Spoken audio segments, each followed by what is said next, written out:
जो भौतिकता में फंसे हैं और अध्यात्म को बिल्कुल नहीं जानते। और ये प्योर अध्यात्म का विषय है जो आपको कितने सालों से बराबर सुनाया गया और अभी सुनाया जा रहा है। इसलिए अभी है समय बहुत करीब है।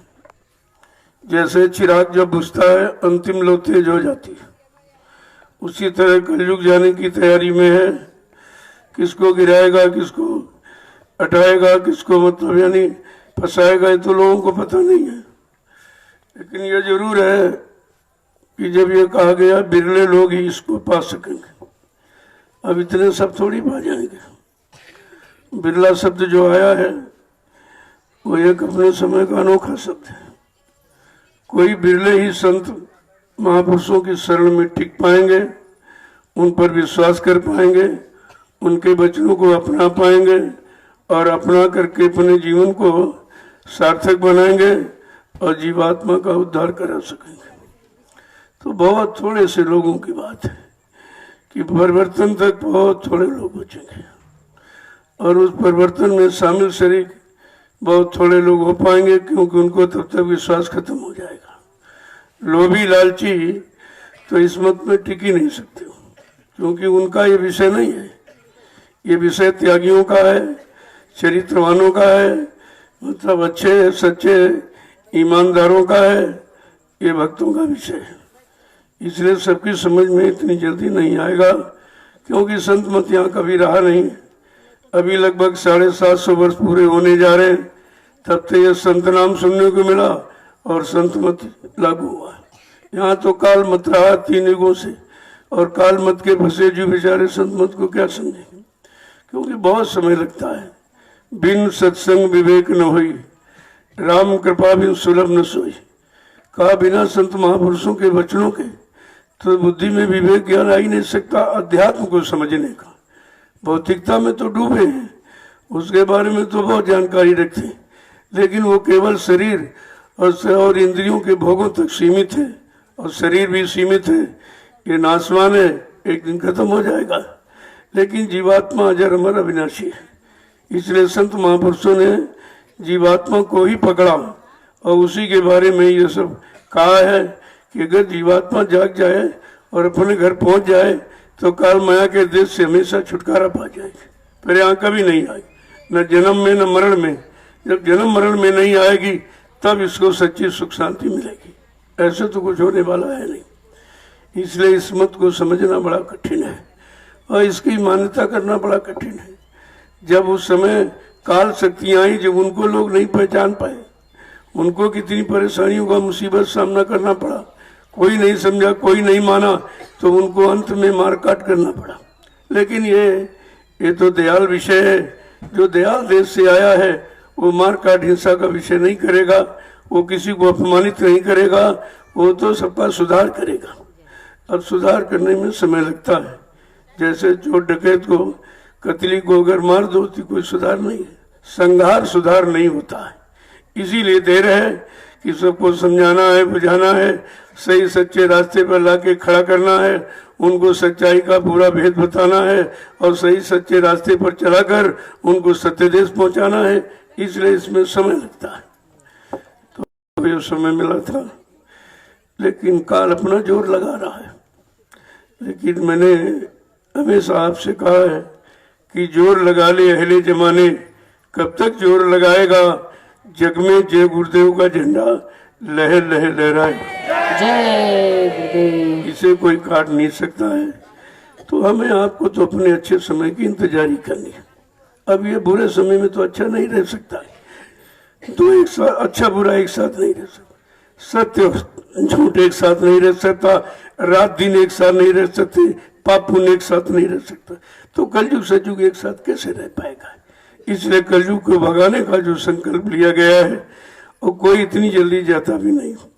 तुम्हारे घर में कोई किराएदार आ जाए, वो भी जल्दी खाली नहीं करता मकान, वो भी कोर्ट कचहरी करने लगता है, अपना मतलब अधिकार जमाता है। और जिसका यहाँ सदियों से अधिकार रहा हो, 3 युगों से, तो उसको भगाना कोई सरल काम है। लेकिन जो भगाएगा वो समय का कितना समर्थ शक्तिमान कहलाएगा, ये अभी लोगों को पता नहीं है। क्योंकि जो संकल्प लिया गया कि कलयुग को भगाऊंगा और सतयुग को लाऊंगा। ये छोटी बात नहीं है। तो हमें आपको अपने अच्छे समय की इंतजारी करनी चाहिए। देखो इंतजारी सबने की, काल शक्तियों ने भी इंतजारी की। कहाँ रहकर? जंगल में, घर में नहीं। घर में रह के इंतजारी नहीं, जंगल में रह के इंतजारी की। और 18 वर्ष किसने इंतजारी किया? इंतजारी सबने की है।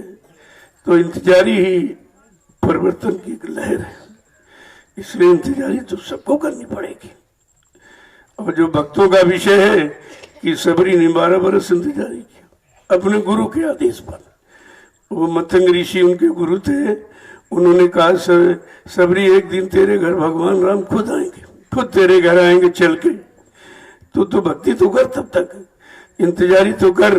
तो उसने 12 वर्ष इंतजारी की। आपने भी क्या इंतजारी की? आपने तो 8 वर्ष इंतजारी, वो भी कुछ लोगों ने, सबने नहीं की है। कुछ लोग जो समझ गए, जिनके अंदर विश्वास हो गया अपने गुरु के प्रति, गुरु के वचनों के प्रति, वादों के प्रति, नाम की युक्ति के प्रति, वो तो विश्वास करके बैठे हैं। तो आपने तो बहुत थोड़ी इंतजारी किया है। और वो इंतजारी अलग थी, इंतजारी अलग। वो इंतजारी केवल सुधार की थी, ये आत्मा के उद्धार की है। इसलिए इंतजारी का विषय भी अलग अलग है। ऐसा नहीं कि उसी की गणना में आप गिनने लगो, ऐसा कुछ नहीं। वो तो क्षण मात्र में भी परिवर्तन कर सकता है। जब कहा था कि बच्चा राम को 14 वर्ष इंतजारी करनी पड़ी, कृष्ण को इतने दिन इंतजारी करनी पड़ी, लेकिन मुझको मैं परिवर्तन कर दूंगा क्षण मात्र में। वो तो क्षण मात्र कहा, हमको तो 18 मिनट भी नहीं लगेंगे। इतनी बड़ी बात है। लेकिन वो 18 मिनट कैसा होगा, वो 18 मिनट कब आएगा, इसके लिए तो इंतजारी करनी ही पड़ेगी। इसलिए आप लोग आ गए हो। अब थोड़ा प्रशासन की तरफ से आदेश हो गया कि भाई भीड़ भाड़ नहीं होगी, क्यों भी पूर्ण लॉकडाउन नहीं खुला है, कोई भी धर्म स्थल खुले नहीं, सब बंद है। तो कह रहे थे भाई आपके यहाँ बहुत लोग आ रहे हैं। हमने तो किसी को बुलाया नहीं, ना मैंने कोई सूचना दी है, ना मैंने कोई उत्सुक की बात कही है। मैं तो सत्संग पहले से कर रहा था, आज भी कर रहा हूँ। अब ये प्रेमी 20 साल से मना रहे थे, तो मतलब वो तारीख उनको मालूम थी, तो धीरे धीरे बेचारे आने लगे। ठीक है, ऐसा कोई बात है तो हम लोग अनुशासन का पूरा पालन करते हैं। हमारे यहाँ पूर्ण अनुशासन है। आपकी मर्यादा है, गुरु की मर्यादा है, आश्रम की मर्यादा है, सत्संगीपन की मर्यादा है।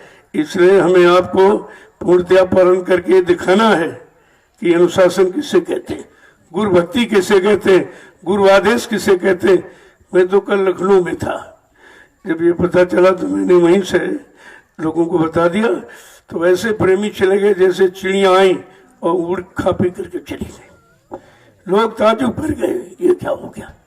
हमने कहा नहीं, मैंने अनुशासन सिखाया है, मैं अनुशासन में रहता हूँ, अनुशासन का पालन सिखाता हूँ। हमारे यहाँ इस तरह का कुछ नहीं है। सत्संग तो प्रेमी सब जान गए और हकीकत सब समझ गए। अब उनको विशेष बताने समझाने की जरूरत नहीं है, ठीक थोड़ा सा इशारा करे चले गए।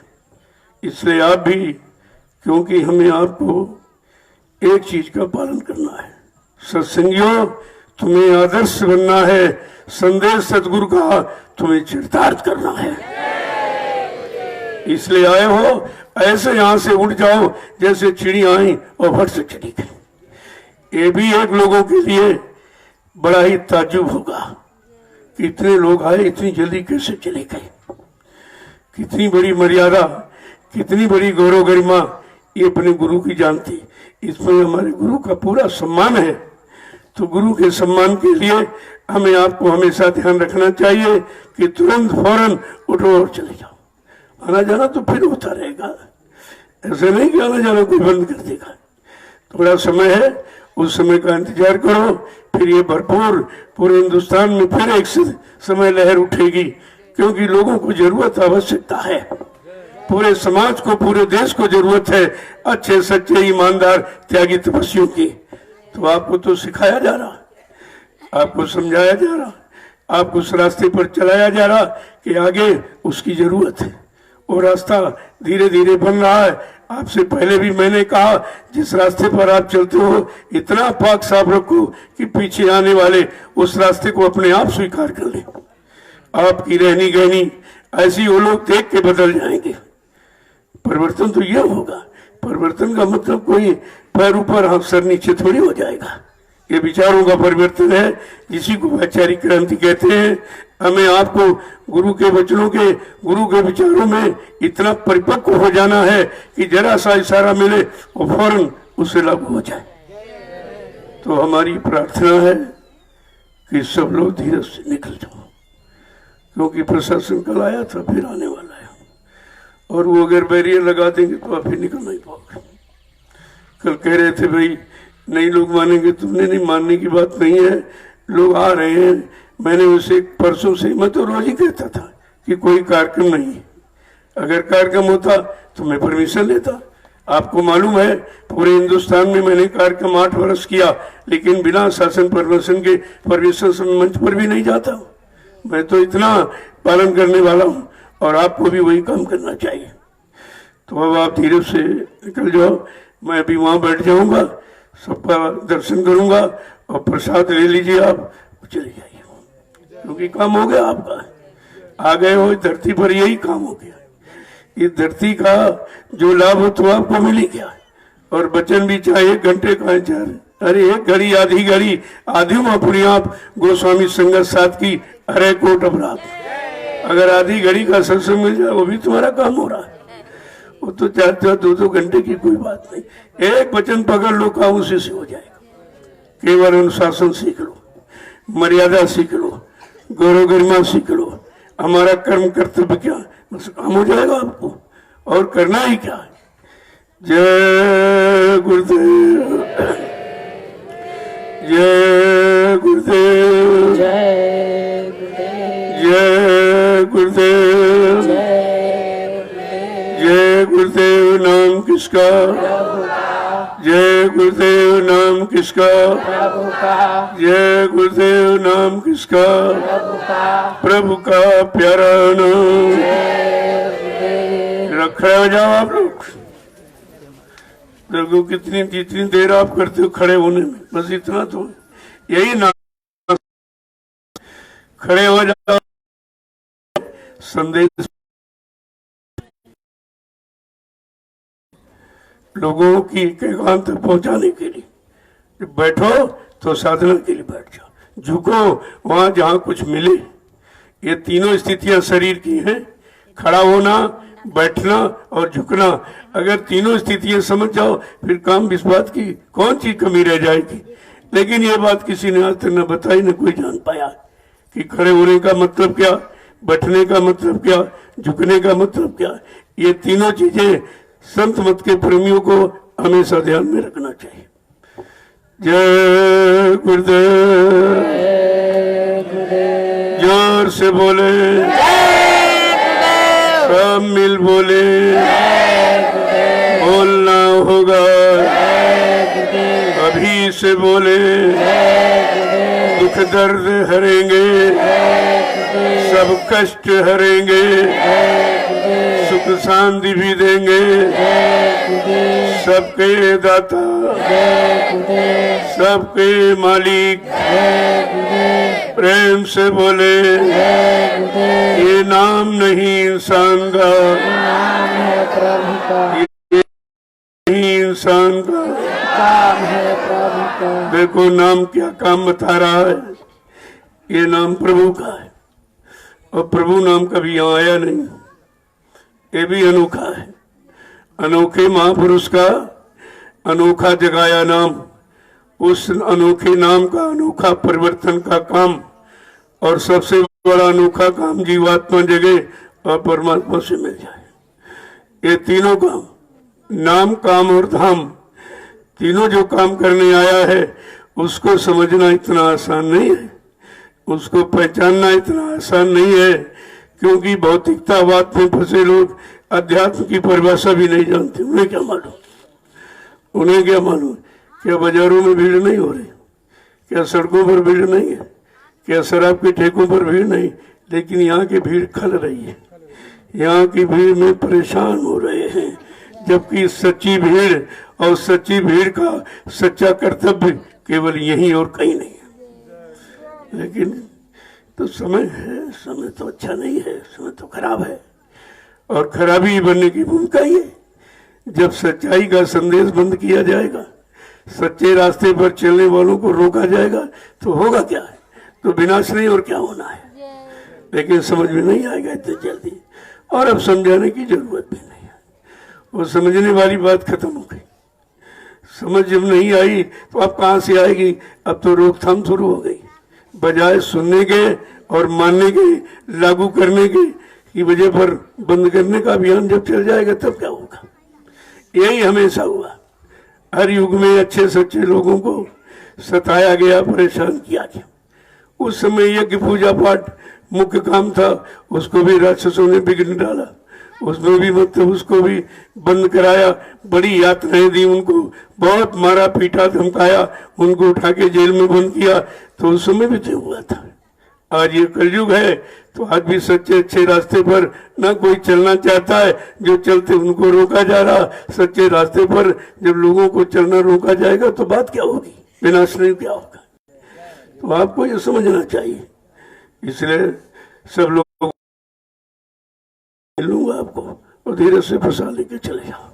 दिखा दो इनको कि अनुशासन किसे कहते हैं, गुरु भक्ति किसे कहते हैं, आदर्श किसे कहते हैं, गुरु की मर्यादा किसे कहते हैं, इनको दिखा दीजिए आप।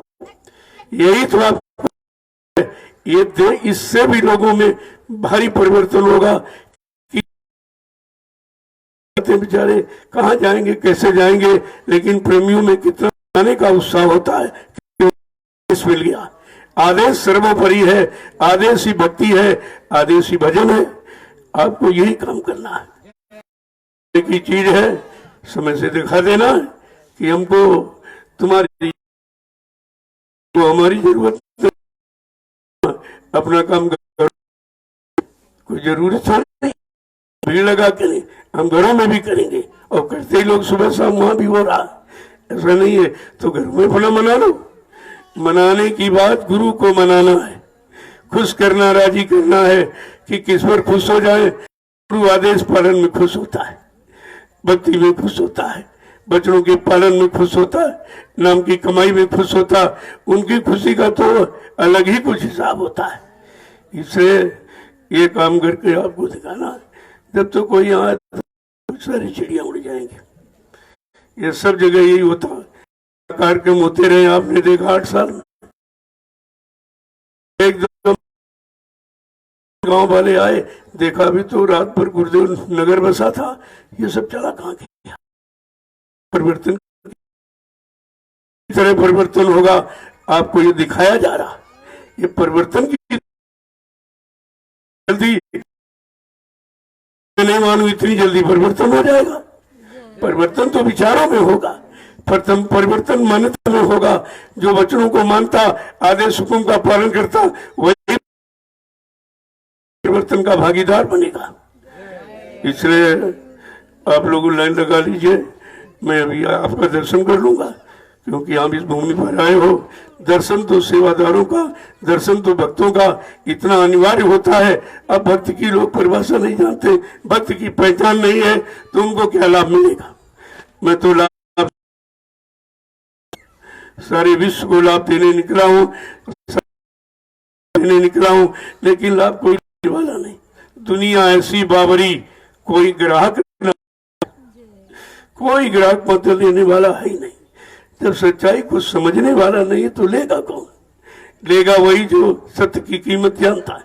जिस चीज की कीमत आप जानते हो, भर से खरीद लेते हो, उसी तरह जिस दिन सत्य की कीमत हो जाएगी और सत्य पर चलने वाले लोगों की, भक्तों की कीमत हो जाएगी, उसी दिन परिवर्तन आपके सामने दिखाई देने लगा। और परिवर्तन कुछ ऐसा थोड़ी होता है। अभी तो परिवर्तन की बात है नहीं, क्योंकि यहाँ परावर्तन है। थोड़ा बहुत सुधार इधर उधर इला मिला जुला करके वो परावर्तन होता है। ऐसे से ऐसे किया और परिवर्तन का मतलब ऐसे से ऐसा, एकदम बिल्कुल स्थिति बदल जाएगी। जब बदलेगी तब विचार बदलेंगे, फिर लोगों को पछताना पड़ेगा। ये तो सब पहले से हो रहा था, लेकिन हम समझ नहीं पाए कि बात क्या असली है। अब भीड़ का मतलब है नहीं समझते। ये भीड़ मैंने कही भाई, ये भीड़ वो भीड़ नहीं है जो किसी की मर्यादा को भंग करे, किसी की निंदा आलोचना बुराई करे, किसी धार्मिक या राजनीतिक कोई किसी की बुराई करे, ये वो भीड़ नहीं है। लेकिन हम लोगों की समझ नहीं आ रहा, ये भीड़ वो नहीं है कि बीमारियां हो, यहाँ कोई मरीज नहीं, कोई बीमारी नहीं। ये भी तो एक लोगों के सामने है, अनोखा दृश्य है। यहाँ कुछ नहीं और यहाँ कुछ होने वाला भी नहीं, क्योंकि यहाँ वो काम ही हो रहा है जो सच्चाई का है, जिसको प्रकृति भी खुश है, प्रकृति भी मंजूर है। तो प्रकृति आप तक क्यों यहाँ डालेगी, क्यों अपना प्रकोप दिखाएगी? वो तो प्रकोप उसको दिखाएगी जो उसके प्रतिकूल है। यहाँ सब अनुकूल है, सब शाकाहारी हैं, सब सच्चे ईमानदार, सब अपने घरों में घर गृहस्थी परिवार में रहते हैं, खेती दुकान दफ्तर बिजली व्यापार मजदूरी सच्चाई ईमानदारी से करते हैं, बाल बच्चों का पालन पोषण करते हैं, 1 घंटा सुबह 1 घंटा शाम को बैठकर भगवान का भजन करते हैं। देखिए काम इसी चीज की तो जरूरत है इसमें। अब ये जरूरत कौन समझेगा? जिनका ये विषय है, जिनको इसकी जानकारी है, जो इस पर चलकर कुछ सोच पाया है, कुछ समझ पाया है, वो तो कर सकता, बाकी किसी के देखने में समझ में नहीं आएगा। जय गुरुदेव, जय गुरुदेव। अब आप जल्दी से लाइन लगा लो, तब तक अपने अपने साधनों को एकदम तैयार कर लो, क्योंकि वहां बैरियर लगाने जा रहे हैं लोग, फिर आप निकल नहीं, क्योंकि रास्ता यही है। इससे जल्दी से अपनी तैयारी करो, अपना काम पूरा कर लो, यही होशियारी होती। उनको भी सबक मिल जाए कि जिस काम के लिए हम लगा रहे थे, अरे वो काम तो पहले ही जान गए, पहले सब निकल गए। ये भी एक आश्चर्यजनक कार्य होगा। तुम्हारा जो भी काम है सब आश्चर्यजनक आए, ये भी आश्चर्यजनक, कहीं भीड़ नहीं थी और चले गए, उससे बड़ा आश्चर्यजनक कि कितने लोग अनुशासित हैं, कितने आज्ञा का पालन करने वाले। कल मैंने लखनऊ से कहा और फौरन लोगों ने लौट किया और चले गए, सब हमको रास्ते में मिले। तो लोग बड़ा आश्चर्य कर रहे थे, ये क्या हो गया? हम देखा ऐसे ही चमत्कार हो जाएगा और नहीं समझ पाओगे। ऐसा ही जो कुछ होगा सब उस चमत्कार की, उस परिवर्तन की भूमिका ही होगी और यहाँ कुछ नहीं होगा। अब उसे कितने लोग समझ पाएंगे, ये भी समय की बात है। अगर सब समझ जाएंगे तो फिर तो काम हो गया होता। जब अब भी नहीं समझ पा रहे कि भीड़ का मतलब क्या, भीड़ कम कहीं है। हमारा कोई आदमी सड़क नहीं जाम करता, मेरा कोई आदमी कस्बों में नहीं जाता, भीड़ नहीं लगाता है। ये तो जंगल में बैठे अपने गुरु के आदेश का पालन करते हैं, वचनों को सुनते हैं और भजन करते हैं। कितना सच्चा अच्छा काम। लेकिन सच्चा अच्छा काम कैसे समझ में आ जाए, जब उस युग में रावण जैसे विद्वान को नहीं समझ में आया, कंस जैसे महाराजा को समझ में नहीं आया, तो आज लोगों की समझ में कैसे आ जाएगा? तो इसलिए अब समझाने की जरूरत नहीं है, बहुत समझा दिया गया, बहुत हो गया। अब वो प्राकृतिक प्रकोप से ही मानने वाले हैं, इसलिए आप चुपचाप अपने यहाँ से चले जाओ। जय गुरुदेव। अब लाइन लगा लीजिए सब लोग, तब तक कुछ लोग अपना सामान लूट करो, धीरे धीरे फौरन यहाँ से ऐसे चलो जैसे चिड़िया आई और चुन करके चली गई। ये परिवर्तन की लहर है। लोगों की समझ में आया कि कैसे लोग हैं, कितने आज्ञाकारी हैं, कितने अनुशासन को मानने वाले हैं, कितने गुरु की भक्ति में निपुण हो गए कि कोई सारा वो फट से एकदम ज्यादा देर भी नहीं करनी आपको। बिल्कुल यही तो परिवर्तन इनको दिखाना और बताना है कि परिवर्तन कैसे होगा। ऐसे होगा जैसे हम आए और चले गए, फट से चले गए। तो इनको ये सब दिखाना है, क्योंकि ये देख कर मानने वाले, सुना के मानने वाले, कितना सुना उनकी समझ में नहीं आएगा। 8 वर्ष मैंने हिंदुस्तान में घूम कर, ऐसे नहीं, इसी शासन से परमिशन लेकर, इसी शासन परमिशन से मतलब परमिशन लेकर, शासन प्रशासन से परमिशन लेकर कि आप भी सुन लीजिए और आप भी समझ लीजिए मैं क्या कहने जा रहा हूँ, इसकी क्या जरूरत है, आगे भविष्य में कैसा माहौल वातावरण बनेगा। मैंने पूरी जानकारी दी, लेकिन किसी के सत्संगों को समझ में नहीं आया। जो अपने को सत्संगी कह रहा है उसकी भी समझ में कुछ नहीं, सब निंदा आलोचना बुराई में फंसे पड़े। चाहिए तो इसमें परिवर्तन में सहयोग करना चाहिए, तो परिवर्तन की लहर में अगर वो हो तो करेंगे। ऐसा नहीं कि जितने आ गए सब सत्संगी हो गए। क्या अब सत्संगी की पहचान हो रही है कि सत्संगी का मतलब क्या है, सत्संगी कौन है, किसको सत्संगी माना जाएगा, और सदगुरु का लाभ कौन प्राप्त कर सकेगा, यही तो अब ये समय है। जय गुरुदेव। भाई सत्संगी अगर सत्संग में बाधा डाले, सत्संगी किस बात का, वो तो सजा पाने का अधिकारी बनेगा।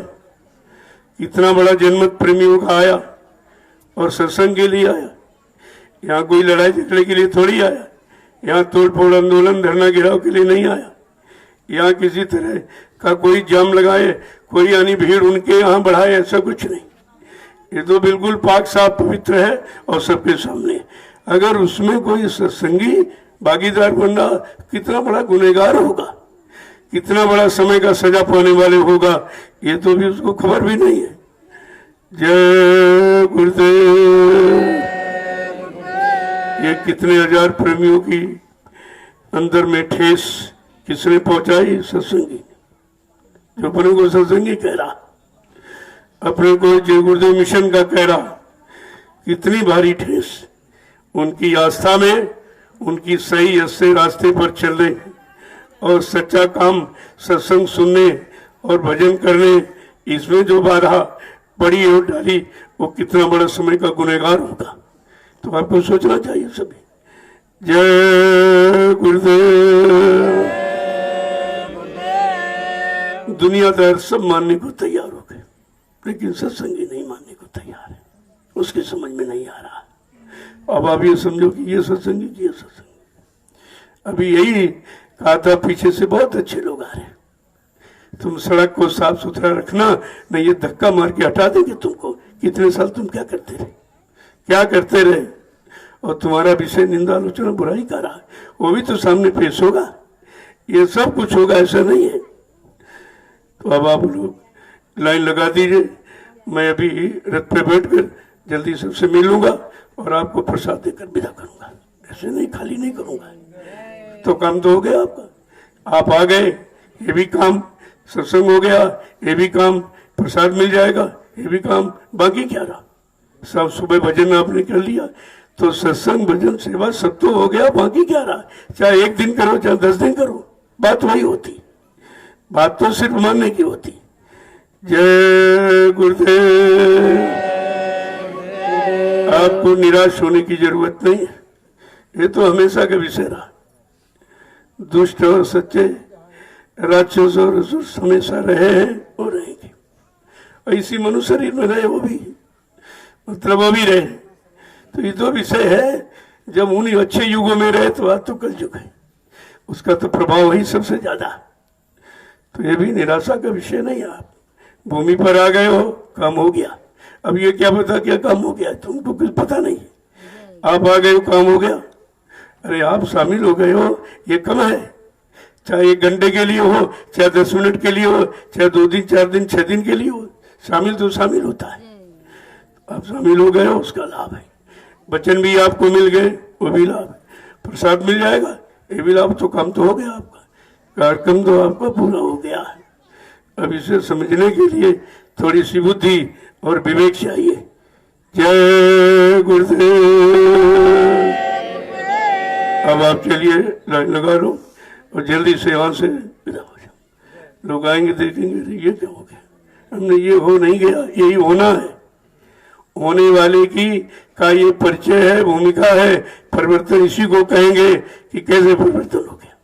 कहा था जैसे रात में आप सो गए और बादल आ गया और बरस के चला, सवेरे धूप निकल आई, कहते ये क्या हो गया? अरे नहीं, परिवर्तन ऐसे हो जाएगा, ऐसे परिवर्तन हो जाएगा। और समझने वाले केवल समझ पाएंगे, बाकी रह जाएंगे, बाकी परिवर्तन को भी नहीं देख पाएंगे, परिवर्तन को नहीं समझ पाएंगे और परिवर्तन का पूरा लाभ नहीं प्राप्त कर पाएंगे। तो ये तो सब समझने की बात है। तो आपको निराशा नहीं होनी चाहिए। निराशा किस बात की? ये तो संघर्ष है, और संघर्ष तो अच्छे सच्चे काम में बाधाएं अटकलें हमेशा आती है। इसमें क्या है? लेकिन चले तूफान या आंधी, उन्हीं से ओढ़ लेना है और जलाकर धर्म का दीपक जगत को ज्योति देना है। अपना संकल्प ही यही है, फिर इनसे क्या डरना, इनसे क्या डरना अटकलों से, इन्हीं से तो लड़ना है, इन्हीं से संघर्ष करना है। यही युद्ध है, ये गृह युद्ध है परिवार का, सत्संगी परिवार गुरु परिवार का गृह युद्ध है। ये देखिए आप कि चलो दुनियादार वाले कुछ तो खुश हैं, वो सुनते खुश होते हैं, और सत्संगी क्या कर रहा, ये भी आपके सामने आ गया, ये भी आ गया, ये और किसी का किया वो नहीं, सत्संगी कर रहा है। उसको तकलीफ हो रही है कि ये क्यों कह रहे हैं, ऐसा कह मैंने कहा मैं कुछ कहते नहीं हूं, मैं गुरु वचनों को दोहराता हूं, और जो गुरु आदेश है उसका पालन करता हूं और सबको पालन करना सिखाता हूं कि गुरु ने आदेश समय पर क्या क्या दिया, उन आदेशों का जिसने पालन किया उसी का इतिहास है। राम का इतिहास कृष्ण का क्यों, क्या उसमें और लोग नहीं थे, क्या उनके परिवार में और नहीं थे, उनका नाम क्यों नहीं, लेकिन राम ने गुरु भक्ति की थी। गुरु विश्वामित्र गुरु वशिष्ठ के आदेश का पालन, और राम ने गुरु संदीपन जी के आदेश का पालन। आज दोनों की पूजा हो रही, मौजूद नहीं फिर भी पूजा, उन्होंने गुरु भक्ति की तब पूजा हो रही, तुम तो सदगुरु भक्ति कर रहे हो, तुम्हारा क्या सम्मान होगा, वो तो कलयुग का इतिहास बताएगा, वो इतिहास बताएगा।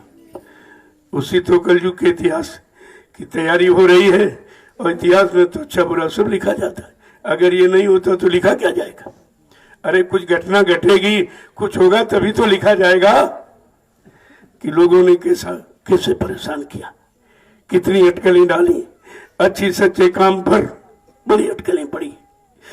ये सच्चा अच्छा काम हो रहा है, उसमें बंदिश, और शराब पी रही उसमें कोई बंदी नहीं। ये कलयुग है, कलयुग देखिए कहाँ बैठा हुआ, कलयुग अपना काम कर रहा, तो वो सतयुग का काम इतनी जल्दी करने कैसे देगा। लेकिन इतना समर्थ महापुरुष आया, वो कहता कलयुग को भगा ही दूंगा, कलयुग को हटा दूंगा, रहने नहीं दूंगा। इतना बड़ा चैलेंज जो कर रहा है, उस समय का कितना बड़ा महापुरुष होगा, तब लोगों की समझ में आएगा, ऐसे थोड़ी समझ में आ जाएगा। अब आप लोग लाइन लगा लीजिए, मैं आपका दर्शन कर लूं जल्दी से और आपको प्रसाद दे दूं, धीरे से आप चले जाओ।